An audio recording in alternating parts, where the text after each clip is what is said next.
Muy bien. Me parece que ahora sí ya apareció. Sí, ahora sí, doctor.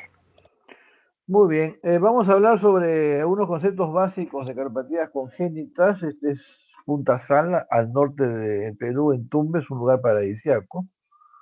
No solamente tenemos historia, danza, comida, Machu Picchu, Zipán, sino también tenemos playas y espectaculares como esta. Ojalá acabe la pandemia pronto y otra vez podamos estar por acá de visita para participar en los eventos.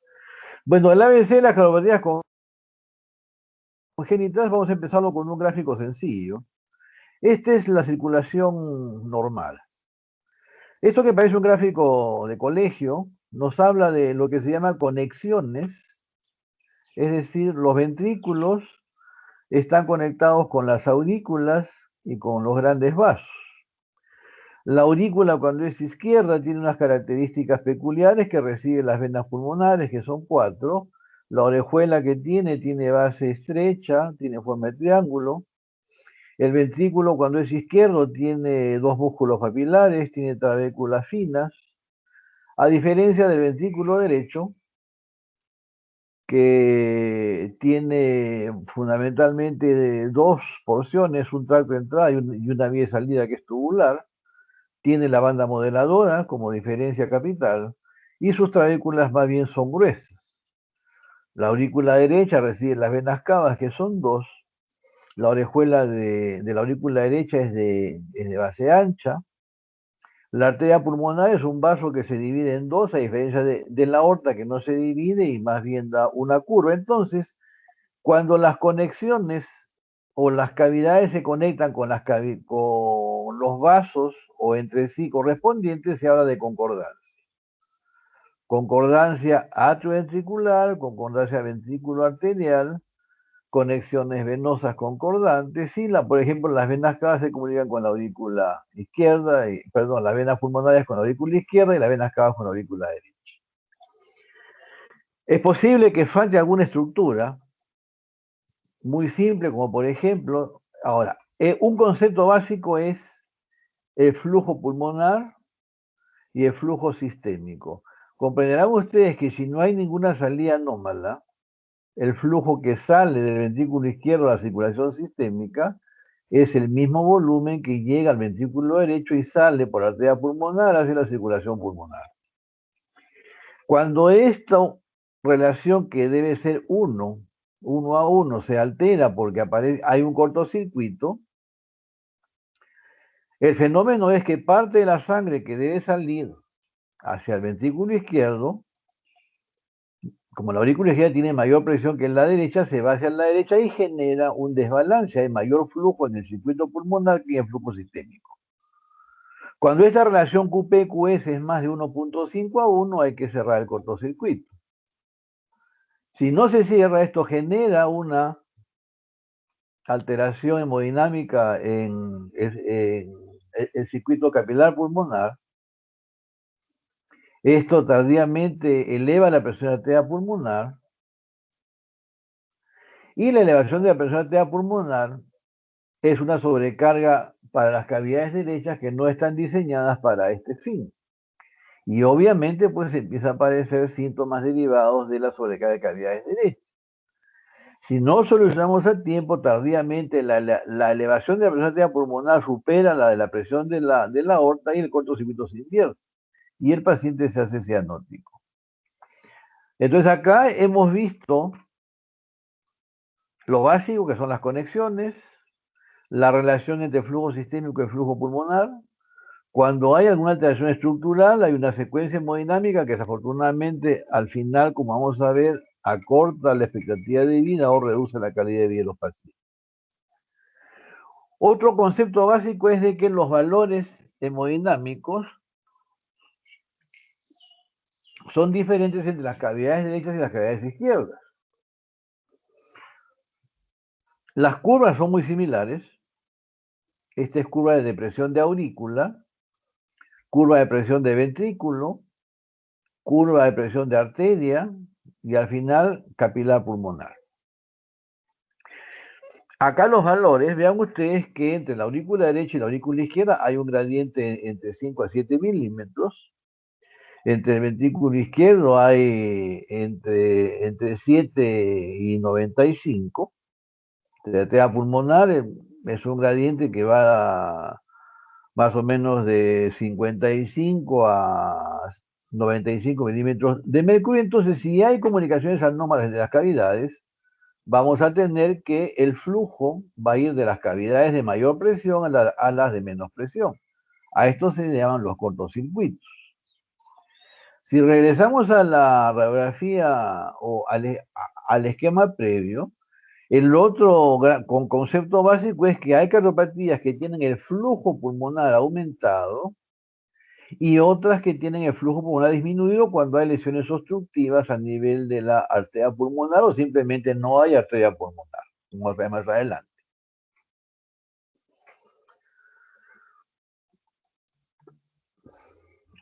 A veces la posición de los órganos no están como deben estar. Esta es una paciente que tiene una constitución anatómica normal, pero tiene el corazón a la derecha, esto se llama dextrocardia.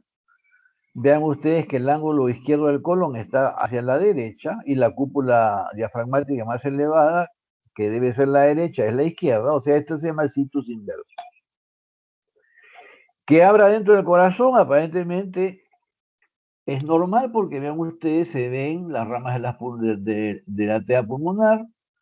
La foto electrónica no es muy buena, pero se ve que hay flujo pulmonar. Diríamos nosotros de que este es un caso similar porque vean ustedes que el ángulo izquierdo está aquí, pero si observamos, el corazón es más pequeño, no se ven los cilios y en los pulmones parece que no hay sangre. Y si vamos a las partes blandas, este más bien es un paciente caquéptico, a diferencia de esta paciente que no es caquéptica. Lo que tenía este paciente dentro del corazón lo vamos a ver después. Entonces, a veces tenemos solamente que los órganos salieron al revés, un situs inversus, o una dextrocardia, pero a veces el misma disposición de los órganos se asocia con alteraciones estructurales muy importantes del corazón. El electrocardiograma efectivamente es todo un desafío. Este es el caso del paciente que tiene la dextrocardia en situs inversus. Y vean ustedes que las desviaciones precordiales derechas tienen más voltaje que las izquierdas, porque el corazón está en posición hacia la derecha. Entonces, cuando hablamos de concordancias, es cuando, por ejemplo, en esta vista, el ventrículo izquierdo, que lo reconocemos por los músculos papilares, por la tráquea fina, está conectado con la aorta. Reconocemos que es la aorta porque en el inicio están las arterias coronarias, y si seguimos el vaso, hace una curva hacia la izquierda. Si vamos a un plano posterior, reconocemos nuevamente el ventrículo izquierdo, está conectado con una cavidad que es la aurícula izquierda, que recibe las venas pulmonares. Si pudiésemos ver la orejuela, sería pues una orejuela de base estrecha, de forma triangular. El ventrículo derecho tiene algunas peculiaridades en el sentido que la bola tricúspide está un poco más arriba. Tiene la banda modeladora que acá se insinúa parte de la banda modeladora. En este caso hablaríamos de una concordancia atrioventricular y ventrículo arterial normal o concordante. De más está decirles que la válvula que tiene dos hojas acompaña al ventrículo izquierdo, la válvula que tiene tres acompaña al ventrículo derecho. Hay casos en que el ventrículo derecho está a la izquierda y el ventrículo izquierdo hacia la derecha. El derecho se conecta con la aorta, el izquierdo se conecta con la pulmonar, lo que se llama transposición corregida de grandes vasos. Lo reconocemos por las características morfológicas que hemos mencionado anteriormente. Esta es la vena cava, llega a una cavidad que es la aurícula izquierda, la aurícula derecha, perdón. Acá está la aura tricúspide, el ventrículo derecho, no ha salido toda la estructura por lo limitado del campo, pero podemos reconocer el tracto de entrada y la vía de salida, muy diferente que el ventrículo izquierdo. Este es una concordancia atrioventricular y ventrículo arterial normal. La arteria pulmonar se divide en dos. La vena cava tiene que llegar, la vena cava inferior, llegando hacia la aurícula derecha. Acá las venas pulmonares llegan hacia la aurícula izquierda. Y vemos que el tabique interauricular tiene una característica que es aneurismático. Esta es una alteración morfológica que no tiene mayor significado a menos que sea permeable, porque puede ser causa de embolias paradójicas. Si todo está en su sitio, bueno, vamos a hacer todos los cálculos funcionales, estructurales que están protocolizados, tanto del ventrículo izquierdo como el ventrículo derecho. Esta es la vía de salida del ventrículo derecho. Vean ustedes que es una exposición cruzada con respecto a la aorta, que sale en un sentido opuesto. Esta es la forma característica de la aorta, una curva hacia la izquierda. Esta es la vista supraesternal, donde nos muestran las 4 venas pulmonares. Entonces tenemos nosotros infinidad de formas de reconocer si un corazón estructuralmente es normal o no es normal. Entonces, como definición diremos que una cardiopatia congénita es una alteración estructural y o funcional del sistema cardiovascular, corazón y grandes vasos, la cual se origina durante la gestación. Comprenderán ustedes que la etiología tiene relación a noxas que actúan desfavorablemente durante el proceso de gestación.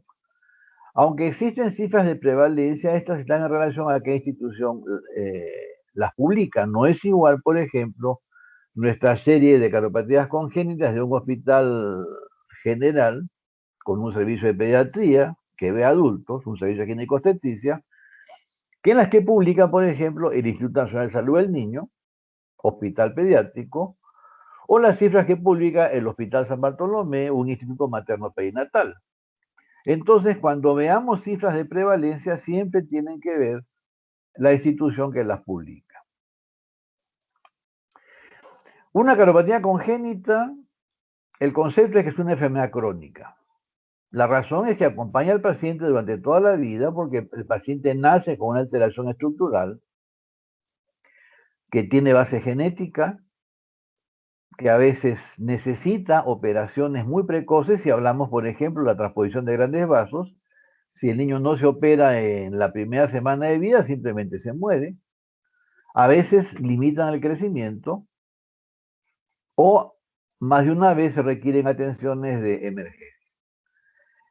Los problemas serios empiezan cuando el paciente con cardiopatías congénitas empieza a crecer, empieza a hacer una vida normal, porque hay cardiopatías que la expectativa de vida es bastante buena.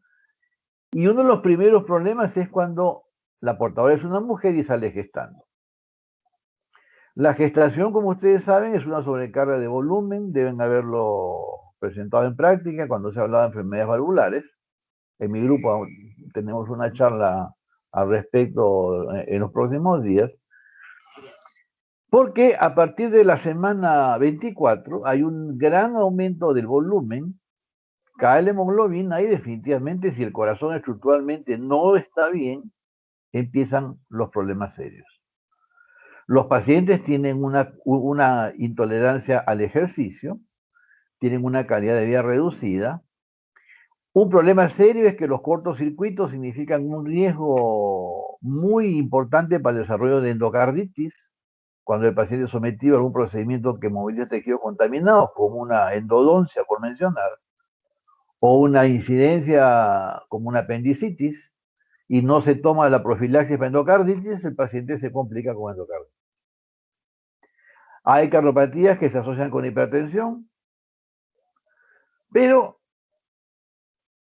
el paciente a veces, bueno, alcanza a formar una familia, pero a veces, lamentablemente, los pacientes desaparecen súbitamente por una arritmia o requieren terapia médica permanente que a veces limita los gastos para la descendencia. Hay tratamientos que son costosos, se necesitan exámenes periódicas,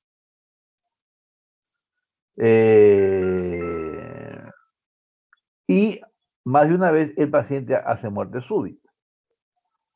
Existen lesiones de las arterias coronarias o de la arteria aorta que pueden darnos el síndrome de dolor torácico agudo, y a veces detrás hay una cardiopatia congénita. Los pacientes que se recuperan de muerte súbita cardíaca pueden quedar con complicaciones neurológicas, y definitivamente hay una expectativa de vida reducida. Como veremos, pues es un problema que tiene una evolución bastante crónica, que en los diferentes escenarios clínicos que hemos descrito podemos tener nosotros la oportunidad de asistir a estos pacientes. Entonces, tener presente que en nuestra práctica del día a día de cardiología, o los que vayan a ser cardiólogos o de medicina general, más de una vez nos vamos a encontrar con un paciente portador de cardiopatía congénita. O a veces cuando se hace medicina preventiva, una de las principales es la medicina ocupacional, en donde a veces descubrimos que el paciente tiene una cardiopatía congénita y está postulando para un trabajo, que a veces lamentablemente no es compatible con el reglamento de actitud psicosomática. Por ejemplo, no se puede sospechar que esto es discriminativo, pero si yo selecciono a un individuo para la Fuerza Aérea, que entre otras cosas tiene que manejar aviones caza supersónicos, obviamente no puede tener problemas visuales. Pues si no, que tiene derecho, bueno, sube al avión, se va a estrellar con el avión. Más allá de lo que cuesta la máquina, es un ser humano que no debe exponerse a ese riesgo. Igual, si yo tengo un paciente que puede hacer muerte súbita por una arritmia, no puedo hacerlo trabajar en un sitio remoto, llámese en un yacimiento de gas, de petróleo o en minería. Entonces, las cardiopatías congénitas, en virtud de su complejidad, se pueden calificar en simples cuando los defectos no son importantes, defectos pequeños a nivel del septo unite auricular o el septo unite ventricular, o una estenosis pulmonar aislada con arteria y ramas pulmonares normales, o a veces condiciones leves pero que han sido reparadas quirúrgicamente, como cierre de CIA por dispositivo o cierre de un conducto arterioso.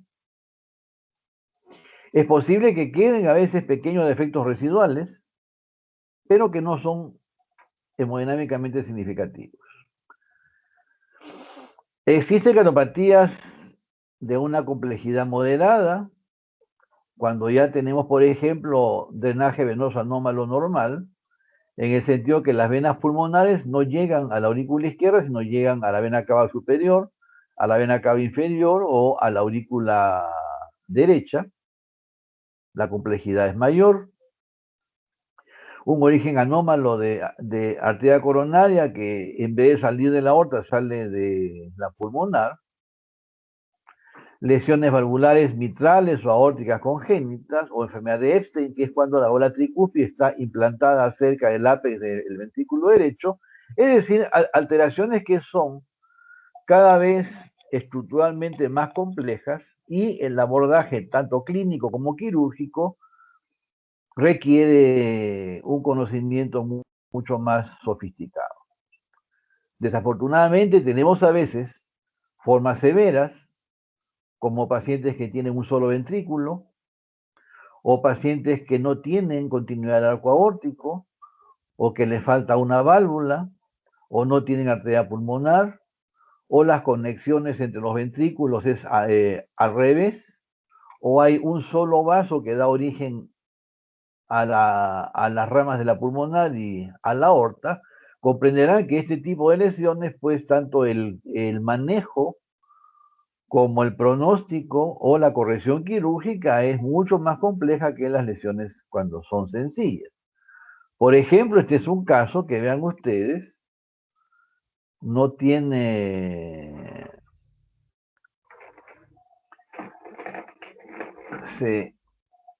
un momento que el video empiece a cargar, se ha colgado el PowerPoint, parece. Este caso, por ejemplo, le falta el extremo distal del septum interventricular, falta el extremo distal del septum interauricular y tiene una sola válvula atrioventricular. Entonces, si yo tengo que dar un tratamiento médico en este caso, pues definitivamente debo tener mucho cuidado. Primero porque el ventrículo fisiológicamente es un solo ventrículo, hay una comunicación interventricular muy amplia. Entonces los pulmones están recibiendo presión sistémica porque el ventrículo izquierdo prácticamente está enviando sangre tanto a la aorta como a la pulmonar. La sangre no oxigenada que ingresa al ventrículo se mezcla con la oxigenada que ingresa de la aurícula izquierda hacia el ventrículo, que no está completo, entonces es un paciente que tiene cianosis. Este es el paciente de la dextrocardia, que tenía el corazón más pequeño y los pulmones casi no tenían sangre. La razón es que el paciente tenía una severa hipoplasia de la arteria pulmonar y prácticamente no tenía un adecuado flujo hacia los pulmones. En la infancia se hizo una cirugía paliativa que se llama Bleloctausin, que es una anastomosis de la arteria subclavia hacia la arteria pulmonar hacia la rama de la pulmonar para enviar sangre al pulmón y que se desarrollen los pulmones. Y a futuro a intentar una cirugía correctiva total, que verán ustedes que es de lo más complejo. A veces no se puede, y este es un ejemplo, no sé si recuerdan que acá se hablaba de procedimiento Fontan como de las lesiones complejas. Este es el dibujo del procedimiento de Fontan. Cuando hay atresia pulmonar, se unen la vena cava inferior, la vena cava superior hacia a la arteria pulmonar, porque o hay atresia tricuspidia, o es un ventrículo único, o el procedimiento de Glenn, que es paliativo, primero se anastomosa la vena cava superior hacia la arteria pulmonar para que desarrollen los pulmones, y en un segundo procedimiento se anastomosa la vena cava inferior. Estos pacientes definitivamente tienen una expectativa de vida mucho menor que un paciente que tiene el corazón estructuralmente completo. Podemos tener lesiones obstructivas, como este caso, una severa estenosis pulmonar, no diagnosticada a tiempo, que ha dañado severamente el ventrículo derecho. Vean ustedes, una severa estenosis de la arteria pulmonar. Este es un paciente que tenía un síndrome de Noonan, que es una alteración cromosómica.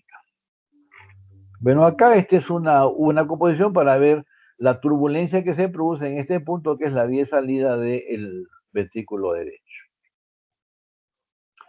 Si hablamos de una clasificación por estado fisiológico, hay pacientes que tienen clase funcional 1, obviamente capacidad de ejercicio normal, no hacen arritmias, no tienen secuelas ni estructurales ni funcionales de las lesiones de nacimiento. Clase funcional 2, cuando hay alguna secuela que quedó de la cirugía, o tienen arritmias, pero que son benignas, y tienen una capacidad física algo limitada.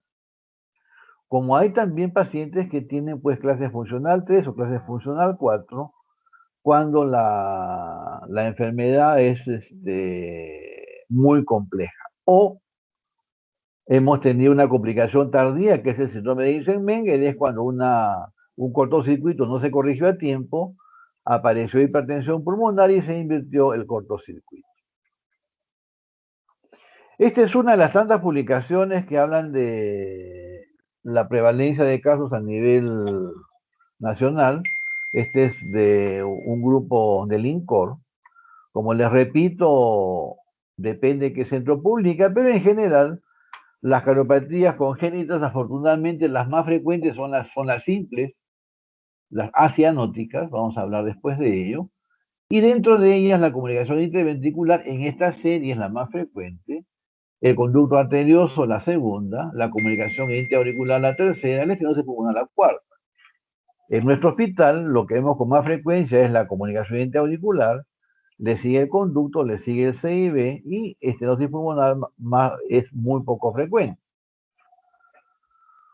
Coartación, tetralogía de Fallot es una cardiopatía congénita cianótica de cierta complejidad, son 4 defectos, tenemos un caso para presentarles más adelante. La coartación de aorta es una estrechez de la arteria aorta después de la subclavia izquierda. El canal atrioventricular común, que es el caso que les presenté del muchacho de la dextrocardia, en donde hay una sola válvula atrioventricular. Más raro, transposición de grandes vasos. Estos niños, si no se operan a tiempo, se mueren. Y mucho menos frecuente es una estenosis aórtica congénita o el síndrome de ventrículo izquierdo hipoplásico, que por razones no muy bien conocidas, el ventrículo no desarrolla adecuadamente y cuando el niño nace, pues lamentablemente hace falla cardíaca refractaria. Dentro de las etiologías hay mutaciones genéticas, las más frecuentes que se describen: síndrome de Down, de Turner, las trisomías. El síndrome de Noonan, vimos un caso de una estenosis pulmonar severa hace un momento. A veces infecciones virales como rubiola, Coxsackie. Algunos medicamentos como las sales de litio, de ranfetamina. Y vean ustedes las famosas sustancias recreativas que ahora están muy en boga. Tenemos un congresista que hace las sesiones pues viendo las estrellas, escuchando las mariposas, por eso es que el país está como está, y dantoína, o a veces terapia hormonal, y algo que deben haber visto ustedes cuando ingresan a los gabinetes de radiología, que hay un cartel muy grande: si usted sabe que está gestando o sospecha que está gestando, avísele al médico, porque la radiación en las primeras semanas de gestación, desafortunadamente, es una de las causas más frecuentes de aparición de cardiopatía congénitas. Más en detalle, estos síndromes de tipo genético, llámese síndrome de Down, enfermedades de Depósito en George, Holt-Oram, Klinefelter, Noonan, Turner, se asocian con defectos de los tabiques: comunicación intraauricular, interventricular, canal atrioventricular, tetralogía de Fallot, etc. Pero vean ustedes que la gran mayoría son defectos de los tabiques. Afortunadamente son lesiones relativamente sencillas.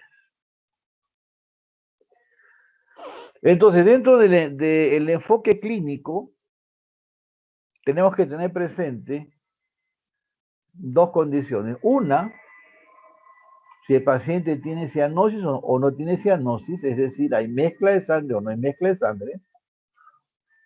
Si hay cianosis, sospechar que estamos ante una lesión probablemente compleja. Segundo, si la vasculatura pulmonar en la radiografía de tórax se ve normal, está aumentada o está disminuida.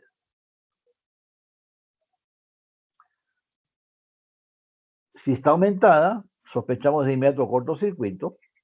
Si está disminuida, puede ser desde algo simple como una estenosis de válvula pulmonar hasta algo complejo como una atresia de arteria o válvula pulmonar. Y también es importante en el electrocardiograma precisar si hay o no predominancia del ventrículo izquierdo, del ventrículo derecho o biventricular. Entonces, de las cardiopatías congénitas acianóticas tenemos vasculatura pulmonar aumentada, cortocircuitos. Vasculatura pulmonar normal o disminuida, estenosis pulmonar o obstrucción en la vía de salida del ventrículo derecho. Normal, estenosis aórtica o coartación de aorta. Si hablamos de manifestaciones clínicas en la infancia, un síntoma común es retardo de crecimiento. El problema es de que a veces no nos damos cuenta porque nuestra población no es pues de mucha talla, pero tenemos que nosotros ingeniarnos cómo saber que un niño no crece. A la mamá se le pregunta si con los hermanitos o los primitos es el más pequeñito, entonces algo está pasando con ese niño.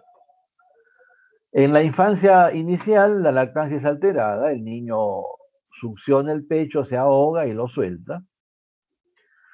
Frecuentemente son internados por neumonías o bronconeumonías, no los resfríos que nos dan todos los años. Es un niño irritable, muy llorón. El niño, cuando lo echan a la cama, se ahoga, hace intolerancia al decúbito, y como no puede sentarse solo ni decir, mamá, me ahogo, siéntame, el niño llora.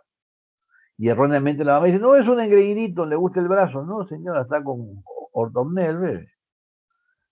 El niño suda mucho, expresión de hiperactividad vegetativa, verano, invierno, otoño, mucha ropa, siempre está sudando. Y ya mucho más complejo, cianosis, ¿no? Y en los adultos, manifestaciones de falla cardíaca izquierda, falla cardíaca derecha o arritmias, que son los síndromes clínicos con los que van los pacientes. Si estamos en la consulta, tenemos 4 grupos de pacientes por la complejidad. Los pacientes que nacieron con su alteración estructural y nunca fueron operados. Pacientes que se operaron y quedaron con la estructura totalmente normal. Pacientes que se hizo una cirugía paliativa como un bypass subclavio pulmonar o un banding pulmonar para que el niño desarrolle la circulación pulmonar. Y pacientes en los que lamentablemente la complejidad de la lesión hace que la única alternativa sea un trasplante. Cuando hablamos de banding pulmonar es simplemente reducir el calibre de la arteria pulmonar con un lazo para reducir el cortocircuito, pero estamos haciendo que el ventrículo derecho trabaje más de lo debido. Hay que tener cuidado con eso. Si hablamos de bypass subclavio pulmonar es para enviar sangre de la subclavia a la arteria pulmonar con la finalidad de que se desarrolle la vasculatura pulmonar. Si no, es imposible hacer la cirugía correctiva. También tenemos pacientes que se han operado y que han quedado secuelas. Algunas tuvieron que dejarse porque la cirugía era muy compleja o muy tardía. Otras son complicaciones que aparecen en el tiempo, a veces los parches que se colocan para cerrar las comunicaciones interventricular o intraauricular, cuando el niño crece quedan pequeños, o generan lesiones obstructivas, o hay dehiscencias de las suturas, o complicaciones tardías como endocarditis, o dehiscencias de suturas, o sea, se sueltan los puntos de sutura, y aparecen pues lesiones de cierta complejidad. Como mencionamos, hay 2 grandes grupos, acianóticas o cianóticas. Ambas pueden tener flujo pulmonar aumentado o flujo pulmonar disminuido. Aquí el examen clínico básico, solamente ver la piel, es cianótico o no es cianótico, ver la radiografía, flujo aumentado o flujo disminuido. Otro tipo o otra forma de calificar las lesiones estructurales del corazón es cuando tenemos lesiones obstructivas en las vías de salida o las vías de entrada de los ventrículos. Lesiones regurgitantes cuando la válvula mitral o la ola tricúspide tienen alteraciones en su estructura. Comunicaciones anormales entre 2 cavidades, entre grandes arterias o entre arterias y cavidades. Conexiones anómalas o origen o trayecto anómalo de arterias coronarias. Estas son todas las posibles combinaciones de alteraciones estructurales del corazón. Comprenderán que el estudio de una cardiopatía congénita es un desafío. Si hablamos de clínica, relativamente sencillo, ¿no? Cianótico, no cianótico, tiene soplo, no tiene soplo, pero cuando tenemos que indagar qué mecanismo es el que el paciente tiene, ahí es que ya se requiere un conocimiento pues, bastante complejo, ¿no?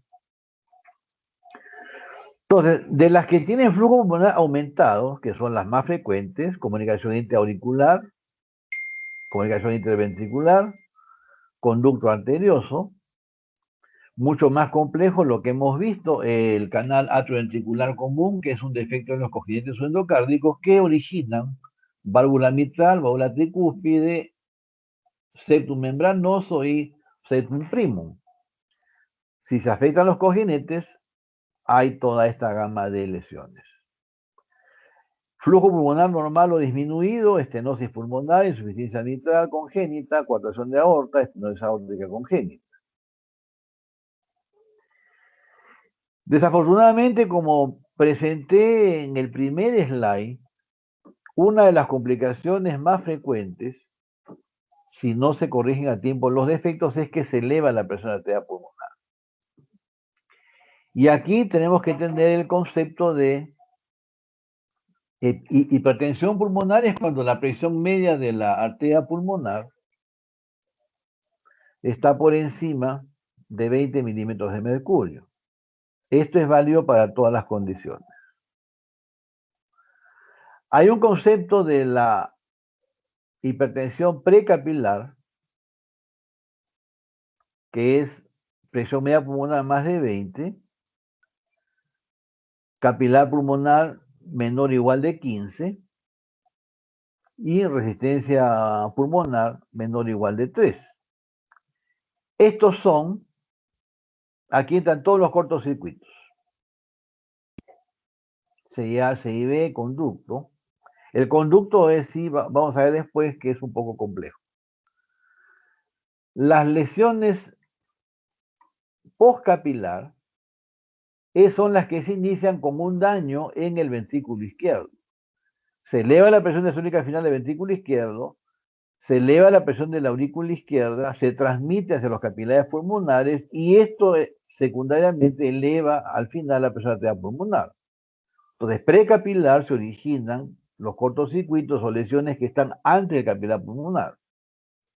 Postcapilar, lesiones que en sentido retrógrado generan el incremento de la presión de arteria pulmonar. O tenemos casos combinados. Podemos tener un paciente con un estado hipercoagulable y que adicionalmente tiene un CLES mitral, por ejemplo.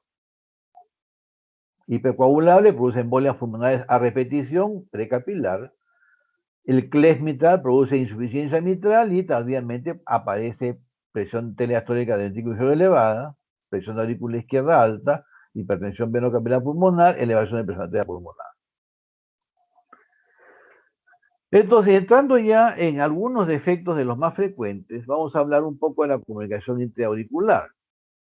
La frecuencia es 7% aproximadamente, pero como les digo, depende de qué hospital publica. Es casi un 40% de las cardiopatías que se encuentran en el adulto. Tenemos un caso por cada 1.500 nacidos vivos, pero predomina en el género femenino. Esto no tiene que ver nada con la ideología de género, que es la tontería más grande de la historia. Actualmente, con los métodos que tenemos, el diagnóstico es muy precoz. Prácticamente colocamos la sonda del ecógrafo y tenemos el diagnóstico. La supervivencia natural, o sea, si no se corrige, a los 50 años solamente llegan vivos la mitad. Comprenderán ustedes que es una lesión que tiene que corregirse apenas se diagnostica, si no, la expectativa de vida se reduce dramáticamente. Es un defecto a nivel o una falta de continuidad del tabique interauricular. Puede ser a nivel secundum, que es el tercio medio del septum, ostium primum, si es la porción basal del septum, seno venoso superior si es la porción superior, o seno venoso inferior si es en vecindad del seno coronario. Ya está. Caliente. Entonces, diversos tipos de efecto. O a veces falta todo el tabique, una aurícula única. Aquí, en dibujos, tabique completo, ostium primum, porción basal, ostium secundum, porción media, seno venoso, porción superior, pero falta también el seno venoso inferior que está en relación a el seno venoso coronario, que es más o menos por esta zona de acá, en vecindad del anillo atrioventricular. La fisiopatología vimos parte al inicio, un cortocircuito entre la aurícula izquierda y el ventrículo derecho, aumento de flujo pulmonar. Este es un caso de precapilar, porque el problema empieza antes del capilar pulmonar. Eleva la presión capilar pulmonar desde los capilares pulmonares, se transmite retrógradamente y aparece cortocircuito invertido cuando la presión del ventrículo derecho supera la del ventrículo izquierdo, la presión de la aurícula derecha supera la de la aurícula izquierda. O sea, una acropatia congénita acianótica se hace cianótica, esto es lo que se llama el síndrome de Eisenmenger. Si vamos a la semiología, aquí no sopla el cortocircuito, sino sopla la sobrecarga. Tenemos un clic de eyección pulmonar que precede a un soplo sistólico eyectivo en área pulmonar, que nunca es más de grado 2. Y otra característica es un desdoblamiento fijo del segundo ruido en área pulmonar. Entonces, si yo tengo un paciente con un soplo sistólico eyectivo pulmonar, segundo ruido con reforzamiento fijo en área pulmonar, probablemente sea comunicación interauricular. Tardíamente se dilata el anillo pulmonar por la aparición de hipertensión pulmonar y se produce un soplo diastólico pulmonar o Graham-Steel. Este es un caso clínico, es una dama de 29 años de edad, portadora de soplo de nacimiento, antecedentes no contributorios, evaluada por episodios de disnea de esfuerzo y dolor torácico atípico, a los 29 años. Presión arterial 110/60, 56 latidos por minuto, frecuencia respiratoria 14, pulmones ecológicamente normales, choque punta quinto espacio, impulso ventricular derecho, soplo sistólico 4/6 en área pulmonar. Debo decirles que en una CIA un soplo grado 4 es inusual, mucho más si se irradia hacia la espalda, tenemos que sospechar que puede haber asociada una estenosis pulmonar. El electrocardiograma de la paciente preocupó mucho porque tenía un hemibloqueo anterior izquierdo, el eje eléctrico está en -60, R pequeña, S profunda, hemibloqueo anterior izquierdo, bloqueo completo de rama derecha. En la CIA lo que hay es el bloqueo completo de rama derecha. Cuando tenemos hemibloqueo anterior izquierdo, frecuentemente sea ostium primum, que ya son defectos más complejos. Pero afortunadamente parece que la paciente nació con el hemibloqueo, no fue ostium primum. En el tiempo, el electrocardiograma puede mostrar acentuación de los trastornos de repolarización que significan sobrecarga de ventrículo derecho. Este es un electro, vean ustedes las precordiales. En el tiempo es posible que estos cambios que sugieren sobrecarga de ventrículo derecho se acentúen, como ven acá. Esto significa que desafortunadamente nos estamos demorando y que es posible que a largo plazo la expectativa de vida y calidad de vida del paciente no sea la misma si se hubiese operado en la infancia. Esta es una radiografía característica de una CIA, ventrículo derecho crecido, flujo pulmonar aumentado. Vean ustedes que se ven los vasos del tercio superior, del tercio medio, del tercio inferior, el calibre de los vasos es igual.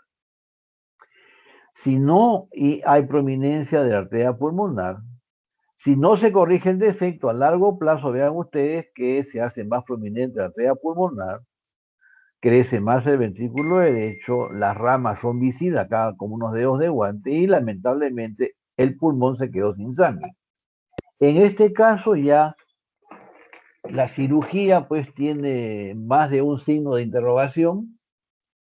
Tenemos que hacer un estudio invasivo, un cateterismo, vamos a ver más adelante un ejemplo, y demostrar que la presión de la arteria pulmonar es reversible. Si no es reversible, lamentablemente ya no hay opción quirúrgica, a menos que sea trasplante corazón-pulmón. Porque si ponemos solamente un corazón nuevo a un paciente con hipertensión pulmonar, el corazón trasplantado claudica en el postoperatorio inmediato y fracasa la operación. Este es como se ve en el eco, un ventrículo derecho grande. El defecto, ostium secundum, con extensión hacia la porción superior. Acá están las venas pulmonares y la superior derecha drena el flujo casi directamente hacia la aurícula derecha. Las medidas del defecto en diástole y en sístole. Un eco tridimensional nos puede mostrar todo el defecto. Esto ya es pues la fineza de la tecnología actual. Y hoy en día, si el defecto califica, se puede cerrar en forma percutánea con un catéter, ¿no? Entonces, la conducta, la única es cerrar el defecto, sea por cirugía o por intervencionismo. Si el defecto es pequeño, menos de 3 centímetros de diámetro, se puede cerrar por defecto. La indicación es cuando el QPQS es mayor de 1.5 a 1. Y si se hace en edad temprana, antes de 25 años, la sobrevida a largo plazo es similar que la población general. Entonces comprenderán ustedes que si diagnosticamos un defecto, tenemos que hacer todo el esfuerzo por, primero, convencer al paciente que tiene que cerrarse su defecto. Lo segundo es orientarlo hacia un sistema que le dé la cobertura de salud para el cierre del defecto. Porque a veces, bueno, ahora hay CIS, hay seguros privados, hay sanidades militares, hay seguro social. Antes el paciente, hacíamos el diagnóstico, no tengo ningún seguro. Entonces, era catastrófico. Ahora hay opciones. Estos son los dispositivos percutáneos. En práctica les voy a mostrar un caso que hicimos en el hospital con el doctor Esquerra hace unos años, un cierre con un dispositivo sin operación. La siguiente lesión que vamos a analizar es la comunicación interventricular. El septum interventricular es una estructura bastante complicada. Tiene una porción muscular, una porción membranosa. Tiene una porción de entrada que está en relación a las válvulas atrioventriculares. Tiene una porción de salida que está en relación a los grandes vasos. Tiene una porción de salida anterior que está en relación a la arteria pulmonar, una posterior en relación a la aorta. Cuando se lee las publicaciones sobre comunicación interventricular, definitivamente uno acaba a veces confundido, pero en palabras sencillas, o es muscular o es membranoso. O es posterior si está en relación a las válvulas atrioventriculares, o de entrada, mejor dicho, más fácil, o de salida si está en relación a los grandes vasos. Con esos 4 conceptos, muscular, membranoso, de entrada o de salida, más que suficiente para el médico general. La prevalencia, 1.5 a 3 de 1000 nacidos vivos, más o menos 20% de todos los defectos congénitos. Algunos cierran espontáneamente, sobre todo los defectos musculares. Los membranosos definitivamente no cierran. Hay un tipo que es complicado, el que está exactamente debajo de la válvula aórtica, a veces puede dañar el velo no coronariano, porque el efecto de roce que hace la sangre que pasa de una cavidad de alta presión a una de baja presión, inflama el velo, el velo por efecto de succión trata de cerrar el defecto y se genera insuficiencia aórtica. Entonces, si no detectamos precozmente que el defecto es yuxta-aórtico, es debajo de la aorta, vamos a tener un paciente con su CIB más insuficiencia aórtica y se hace aún más complejo la estrategia terapéutica.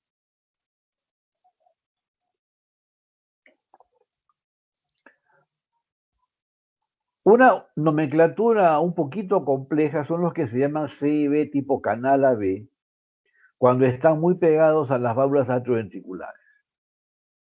Hablar de efecto canal AB es complicado porque tenemos que nosotros que estar seguros que el septum intraauricular está completo, la porción basal.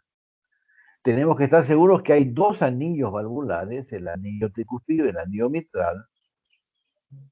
Si no, a la hora que el cirujano entra a las operaciones se encuentra pues con una catástrofe que puede tener consecuencias letales. Hay defectos muy pequeños de 2 milímetros que no requieren cirugía, pero sí profilaxis para endocarditis, que eso es genérico para todas las cardiopatías congénitas. Los defectos grandes lamentablemente desarrollan pues este síndrome de Eisenmenger, que es hipertensión pulmonar e inversión en el cortocircuito. Un dibujo del septum CIB muscular, un dibujo del membranoso de entrada.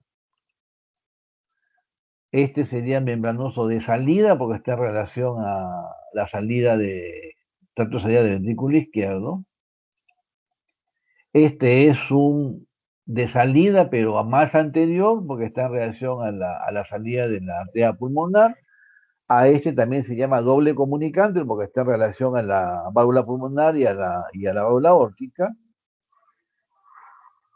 La presentación clínica depende del tamaño del defecto. Una forma sencilla es si el orificio del CIB es similar al orificio aórtico, el cortocircuito es más de 2. Eso requiere cirugía. Si el CIB es pequeño, mediano, la mitad del orificio aórtico, el QPQS entre 1.5 y 2, también cirugía. Si el CIB es menos de la mitad del orificio aórtico, QPQS menos de 1.5, probablemente observación, a menos que esté cerca de las válvulas. El gran problema es cuando analizamos recién nacidos. Recuerden ustedes de que los niños nacen con elevación de la presión del circuito pulmonar, porque en la vida fetal los pulmones no funcionan, están colapsados. Entonces la resistencia pulmonar está aumentada en los primeros meses de vida. Conforme se reduce la resistencia con el crecimiento del bebé, cae la presión pulmonar y el CIB se manifiesta tal cual es.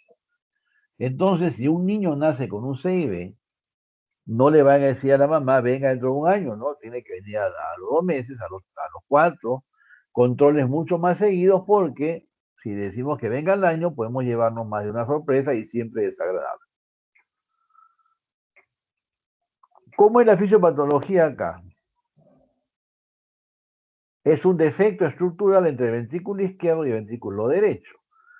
Comprenderán ustedes de que la sobrecarga no solamente es de volumen para el ventrículo izquierdo, sino es también de presión, porque el ventrículo izquierdo tiene presión de 100 milímetros, ventrículo derecho de 25, le manda tanto volumen como presión. Y el cortocircuito llega al ventrículo izquierdo. El ventrículo izquierdo no soporta volumen, entonces definitivamente se va a dañar el ventrículo derecho por sobrecarga de presión y el izquierdo por sobrecarga de volumen, a diferencia de la CIA que no afecta el ventrículo izquierdo. Al final, el incremento de flujo pulmonar eleva la presión de la arteria pulmonar y tenemos aparición de manifestaciones de cavidades derechas y tardíamente de inversión del cortocircuito. El mismo fenómeno que una CIA, pero en este caso con compromiso del ventrículo derecho. Izquierdo, perdón. En este caso, La ocultación definitivamente, el soplo empieza cuando empieza la contracción isovolumétrica en que la presión del ventrículo izquierdo supera la del derecho y es un soplo holosistólico muy parecido al de la insuficiencia mitral, pero con la tonalidad de un soplo eyectivo aórtico. O sea, es un soplo, digamos, eyectivoide por darle alguna forma. Pero definitivamente no es un soplo romboidal y creciendo como en la estenosis aórtica. Tardíamente, insuficiencia pulmonar por elevada presión de la arteria pulmonar y dilatación del anillo de la arteria pulmonar. Observen ustedes que en el electrocardiograma tenemos predominancia de ventrículo izquierdo, a juzgar por las ondas R muy altas, a diferencia del ejemplo anterior que vimos de la comunicación interauricular, que las ondas R eran de bajo voltaje, y era más bien RS, predominancia de ventrículo derecho. Como les he mencionado a mi grupo de práctica, cuando ustedes vean el electrocardiograma, fíjense la calibración del equipo, que la ven acá, velocidad 25 milímetros por segundo, estándar en 10 milímetros por milivoltio. Eso significa que el estándar es 2 cuadrados grandes. Si yo tengo el estándar a la mitad, a la cuarta parte, tengo que pensar de que la magnitud de los complejos o es el doble o es la cuarta parte. Eso hay que estar atento cuando veamos el electrocardiograma. Como verán ustedes, el borde izquierdo, muy sugestivo de crecimiento ventricular izquierdo,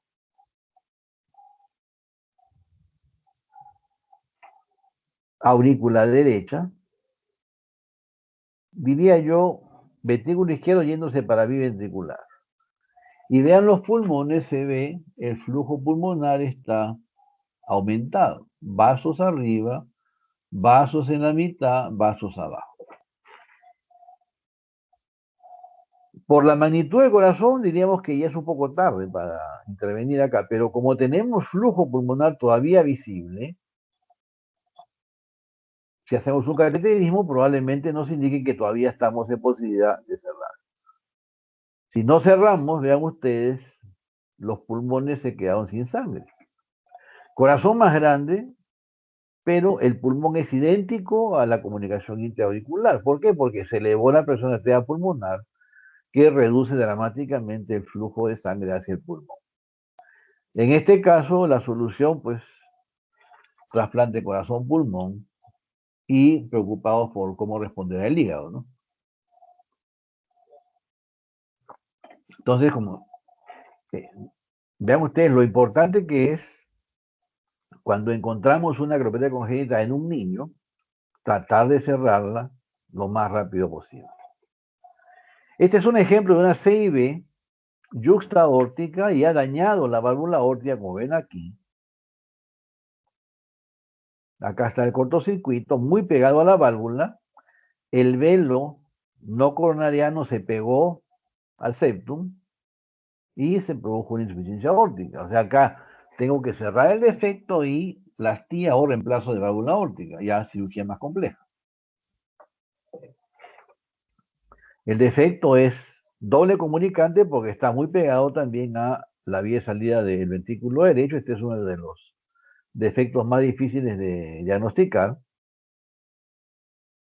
Si no se piensa, no se diagnostica, pero cuando hay habilidad técnica, pues uno puede ver muy bonito el defecto, ¿no? Como se ve ahí. El tratamiento, definitivamente, la cirugía va por los síntomas, el QPQS y la presión pulmonar. No podemos esperar que se deteriore la función del ventrículo izquierdo porque esto es, pues, catastrófico. Si el QPQS es más de 1.5 a 1, definitivamente hay que cerrar. 2.1 ya es urgente cerrar el cortocircuito. Si la presión pulmonar está más de 50, más que urgente cerrar el cortocircuito. Y si el ventrículo izquierdo se ha deteriorado, el pronóstico ya empieza a hacerse un poco sombrío. El conducto arterioso es el tercer defecto que vamos a analizar, es relativamente frecuente, sobre todo en pacientes que han nacido en zona de altura, 1 de cada 2.500 a 5.000 nacidos vivos. Cuanto más prematuro es más frecuente y es parte de la circulación fetal normal. En la primera respiración por lo general se cierra el conducto, pero cuando los niños nacen en zonas de altura o la mamá tomó antiinflamatorios durante la vida al final del embarazo, es posible que no cierre el cortocircuito. Este es un defecto que definitivamente el riesgo de endocarditis está presente. Si hay tiempo les voy a presentar un caso que muy interesante de endocarditis de conducto. En adultos se puede calcificar y si lo intentamos cerrar, a veces se rompe en el acto operatorio o en el cierre por expositivo y es una catástrofe hemodinámica que a veces acaba con la vida del paciente. Cuando los ductos son muy grandes, acaban con hipertensión pulmonar y Eisenmenger, y los que no se operan, lamentablemente, fallecen antes de los 60 años. Aunque el conducto sea pequeño, tiene que cerrarse porque el riesgo de endocarditis es extremadamente alto, mucho más que en la CIA o la comunicación interventricular. En el conducto tenemos nosotros una combinación anómala entre la aorta descendente y la arteria pulmonar, rama izquierda. Hay sobrecarga de volumen, pero que al igual que el CIB llega al ventrículo y sale por la aorta, entonces la sobrecarga que el ventrículo izquierdo tiene es mayor que la que tiene en el CIB, porque el CIB tengo una cámara de alta presión y una de baja presión, entonces como que el trabajo, si bien es cierto, es agobiante por la sobrecarga de volumen, como que no es tan lesivo como cuando tengo que enviar toda la sobrecarga a una cámara de alta presión como es la aorta. El mismo mecanismo, elevación de la presión arterial pulmonar, daño del ventrículo izquierdo, y acá yo puedo tener un componente de hipertensión pulmonar mixto, un componente precapilar que está antes del capilar pulmonar y un componente postcapilar porque si el ventrículo izquierdo está dañado en forma retrógrada también se va a generar hipertensión pulmonar. Tardíamente hay inversión del cortocircuito, pero como notarán ustedes, si el problema es después de la subclavia izquierda, la cianosis es del brazo izquierdo hacia abajo, del hombro izquierdo hacia arriba, el paciente no es cianótico. Eso se llama cianosis diferencial. Muy importante en el aspecto semiológico. El soplo es un soplo que en todo momento es un soplo continuo porque hay mayor presión en la arteria pulmonar que en la arteria aorta, perdón, que en la arteria pulmonar durante todo el ciclo cardíaco, mayormente durante la sístole. En el electrocardiograma, crecimiento de ventrículo izquierdo, debería haber sobrecarga de volumen, es decir, la onda T alta, acuminada, simétrica, pero cuando el ventrículo izquierdo se daña y eleva la presión de fin de diástole, la onda T se invierte. Entonces, este es un paciente que ya tiene lamentablemente elevación de la presión de fin de diástole del ventrículo izquierdo. El ventrículo izquierdo está dilatado, arteria pulmonar prominente, hiperflujo pulmonar, pero la periferia ya está oligoémica. Tenemos que tener cuidado cuando analicemos las radiografías de los pacientes que tienen conducto arterioso y ya sean mayores, como esta señora, porque si vemos imágenes de calcio en vecindad de la arteria pulmonar y la aorta, ese conducto está calcificado y si se intenta cerrarlo, tiene que ser con circulación extracorpórea, porque se puede romper. Si entramos por una toracotomía lateral, de repente se rompe el ducto, si entra extracorpórea es imposible, se muere el paciente. Entonces, a estar atentos a cuando se vea calcio en la zona de la arteria pulmonar y la aorta en los pacientes que tienen conducto arterioso. Este es un ejemplo: ventrículo izquierdo grande, aurícula izquierda grande, cavidades izquierdas están crecidas, prominan sobre las derechas. Este es el callado aórtico, tronco brachioencefálico izquierdo, derecho, perdón, carótida común izquierda, y por acá su clave izquierda. El conducto está pasando a su clave izquierda. Entonces, si se invierte el cortocircuito, pues la cianosis va a ser diferencial. Este es como se ve una supraesternal, este es la aorta, tronco de la pulmonar, la rama derecha, la rama izquierda. Este es otro caso. Función ventricular está bien. El conducto supraesternal, y este es el espectro de flujo, como lo presentamos en el dibujo, cuando el flujo es continuo. Todo conducto arterioso detectado tiene que ser cerrado. O sea, ductus diagnosticado, ductus cerrado. Ese es, los mecanismos de cierre farmacológicos se pueden cerrar con antiinflamatorios.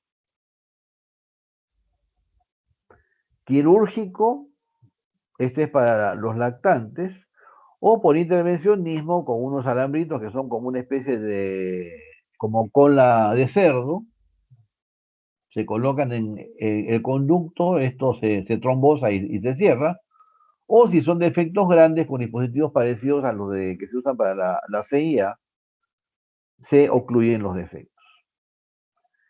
Lamentablemente, si el paciente ya dilató ventrículo izquierdo, tenemos que dar manejo de insuficiencia cardíaca y siempre profilaxis para endocarditis en todos los pacientes que se someten a cirugías contaminadas. Entonces, no se olviden este punto, que es muy importante, tener presente la aparición de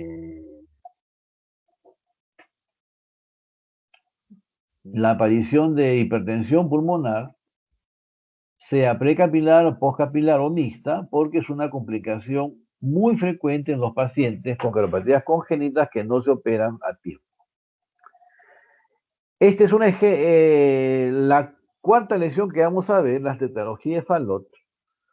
Esta es una cardiopatia que tiene 4 defectos, por eso se llama tetralogía. Hay una comunicación interventricular, un cabalgamiento de la aorta sobre el septum, y la aorta recibe tanto sangre del ventrículo derecho como del ventrículo izquierdo.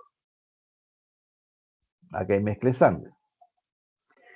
Existe estenosis subvalvular pulmonar, también puede ser valvular, o puede haber hipoplasia arterial y ramas pulmonares.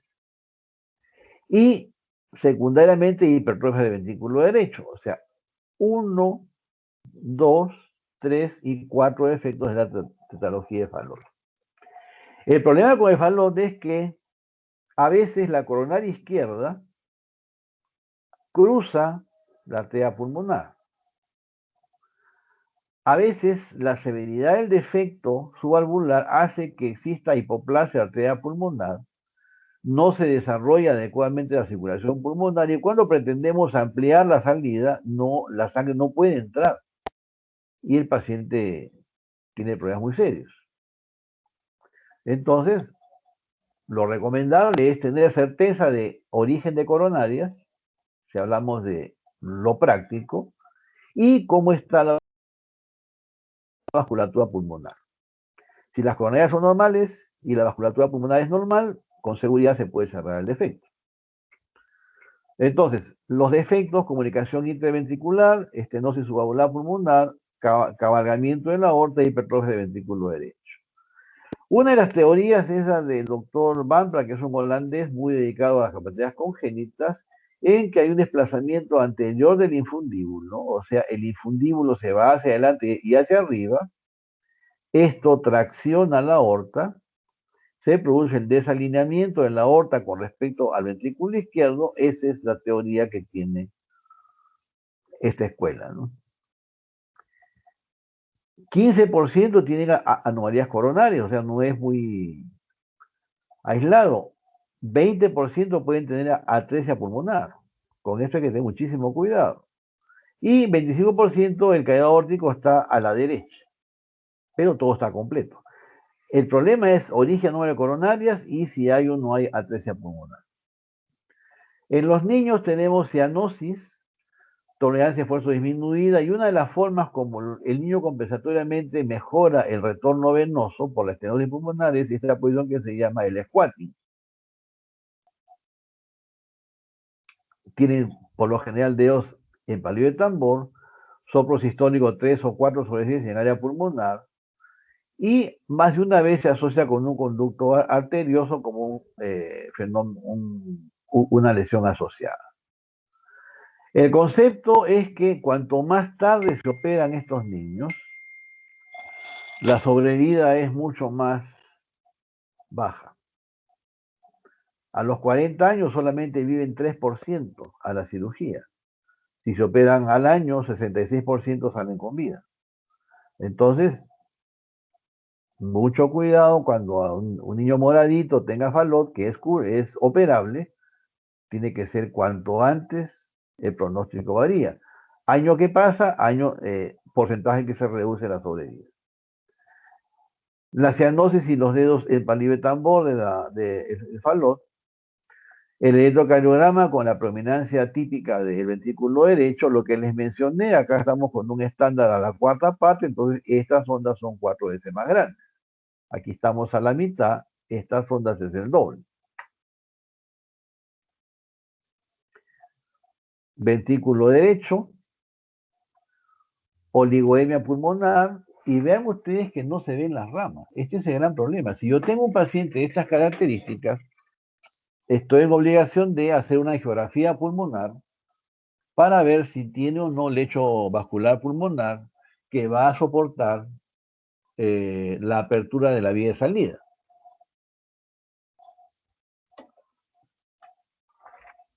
Esta es una placa lateral con el crecimiento del ventrículo derecho.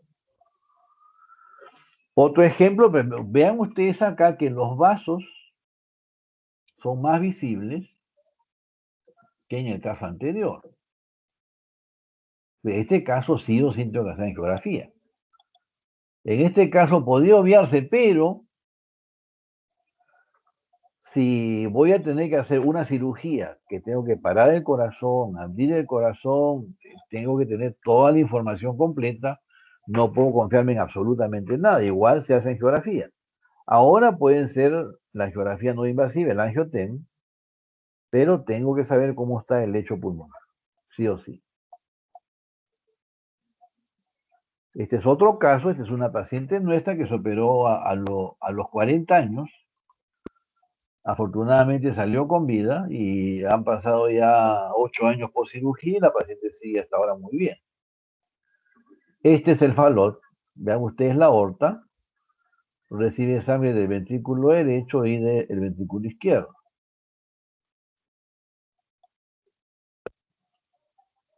La estenosis ovular pulmonar, que es severa, acá puede verse muy bonita la aorta, cabalga el septum y está conectada tanto con el ventrículo izquierdo como con el ventrículo derecho. Acá hay que poner un parche, hay que resecar la hipertrofia del infundíbulo y el paciente mejora. Aquí la severidad de la hipertrofia del ventrículo derecho. Dependiendo si hay o no hay hipoplasia pulmonar, se puede hacer esto que se llama el Bellotausin, que es bypass subclavio pulmonar, para enviar sangre a los pulmones y se desarrolle la vasculatura en caso el paciente tenga hipoplasia pulmonar. Otra técnica de enviar flujo al pulmón es crear un bypass aortopulmonar y una vez haya desarrollado la vasculatura ya se amplía el infundíbulo, se cierra el defecto, se realinean los vasos y el paciente pues se cura, como se dice, ¿no? Este es un tronco arterioso. Comprenderán ustedes después de que la operación, en este caso, que tengo un solo vaso, que da la aorta y da la arteria pulmonar, pues definitivamente es mucho más compleja que cerrar una comunicación interauricular. Dependiendo de la complejidad de la alteración estructural, es la complejidad de los tratamientos, o a veces las secuelas que quedan después del intento de corregir las lesiones. Esta es una transposición de grandes vasos. Observen ustedes que el ventrículo derecho está conectado con la arteria aorta. La arteria aorta va a todo el cuerpo, la sangre regresa por las venas cavas a la aurícula derecha, ventrículo derecho, aorta, y no pasa por el pulmón. Ventrículo izquierdo, conectado con la aurícula izquierda, que recibe las venas pulmonares, pero la sangre del ventrículo izquierdo se va al pulmón, regresa a la aurícula izquierda, al ventrículo izquierdo y no pasa por el cuerpo. Entonces, si el niño que nace con esto no tiene un conducto o una CIA o un CIB, simplemente en las primeras horas se muere de bebé. De ahí el concepto que cianótico que no tiene soplo, cianótico que está muerto. Así de grave es esto. A veces hay procedimientos de emergencia, que es pasar un catéter por la arteria femoral, por la vena femoral, punzar el septum y con un balón romper el septum intraauricular para crear el cortocircuito, que exista mezcla de sangre hasta que el niño crezca y hacer la cirugía correctiva. Pero hay cirujanos muy hábiles, hay un cirujano brasilero, el doctor Adi Villatene, que diseñó esta cirugía que se llama el switch arterial, que en recién nacidos corta los grandes vasos, los realinea y reimplanta las coronarias. Hacer esto en un corazoncito, pues, que es como un corazón de pollo, comprenderán ustedes pues que es bastante complejo, pero es la solución y el niño queda como debió nacer. Entonces, la cirugía de Yatene. Este es un caso que lo presentamos afuera del país. Es un paciente de 23 años, nació en Cajamarca, una zona de altura, fue referido con diagnóstico de una acropatia congénita, una comunicación interauricular muy amplia con cianosis, paciente refería a palpitaciones, disnea y dolor torácico. Presión arterial 110 a 120,60, frecuencia cardíaca 78, cianosis central, dedos hipocráticos. La región precordial anormal tenía una prominencia del hemitórax izquierdo, un gran impulso ventricular derecho, un segundo ruido palpable en área pulmonar, se escuchaba un clic sistólico, soplo sistólico en área tricuspidia y un soplo diastólico en área pulmonar. El electrocardiograma, vean ustedes, al estándar que está la octava parte, definitivamente una severa hipertrofia ventricular derecha, con sobrecarga de presión del ventrículo derecho, crecimiento de aurícula derecha. La radiografía de tórax, como se dice, un corazón ligeramente grande, por no decir severamente dilatado, prominencia arteria pulmonar, aurícula derecha y preocupante una oligüemia global, ¿no? En el ecocardiograma, un gran crecimiento de cavidades derechas, el ventrículo derecho parece izquierdo y el izquierdo parece derecho. Aquí tenemos que reconocer la banda modeladora, los músculos papilares para decir qué ventrículo es derecho o cuál es izquierdo. Se encontró un conducto arterioso, vean ustedes acá, pero con inversión del flujo en sístole era de la arteria pulmonar hacia la aorta. Acá ven el flujo en sístole, y en diástole todavía era izquierda-derecha. Una gran comunicación interauricular, prácticamente faltaba casi todo el septo interauricular, y también tenía cortocircuito bidireccional, o sea, Vean ustedes que hay señal roja y señal azul a través del defecto. Este es el cateterismo. Vean ustedes el dibujo de las presiones. Ventrículo izquierdo, aorta, ventrículo derecho, presión similar al ventrículo izquierdo, y la presión de la arteria pulmonar mayor que la de la arteria aorta. Se puso adenosina, que es un vasodilatador, y lamentablemente no varió la presión arterial pulmonar. Ventrículo izquierdo 115,11, aorta 110,68, ventrículo derecho 140,5, aorta 138,56. La presión del ventrículo derecho era mayor que el izquierdo y la presión de la arteria pulmonar mayor que la arteria aorta. Y no varió con adenosina. Aquí el catéter pasó el conducto. Este es el conducto. Vean ustedes, esta es la presión de la aorta. Aquí están pasando por el conducto. Y cuando sale a la arteria pulmonar, la presión aumenta. Lamentablemente, este es un síndrome de Eisenmenger, ya es irreversible. El paciente, pues, no se pudo solucionar. Entonces, como resumen, recuerden ustedes de que las cardiopatías congénitas son enfermedades que nacen con el paciente.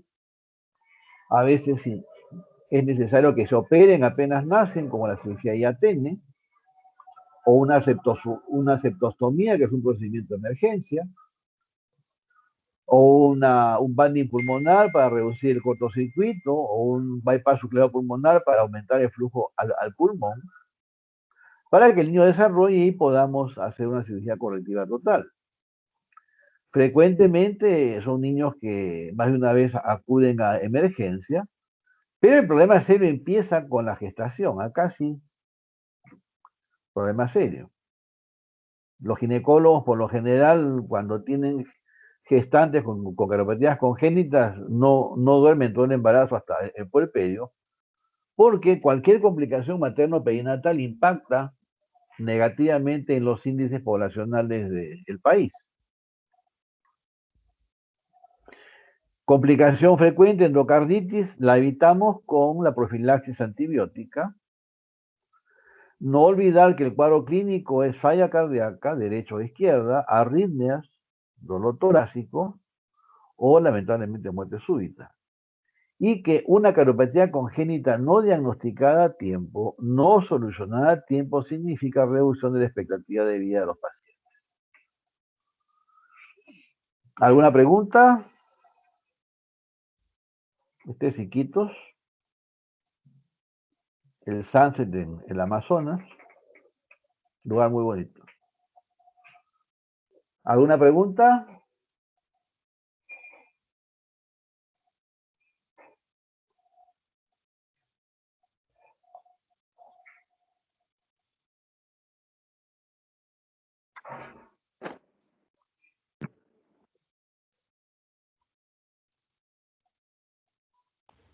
Creo que no, doctor. Muy bien. ¿Se entendió todo? Sí, doctor.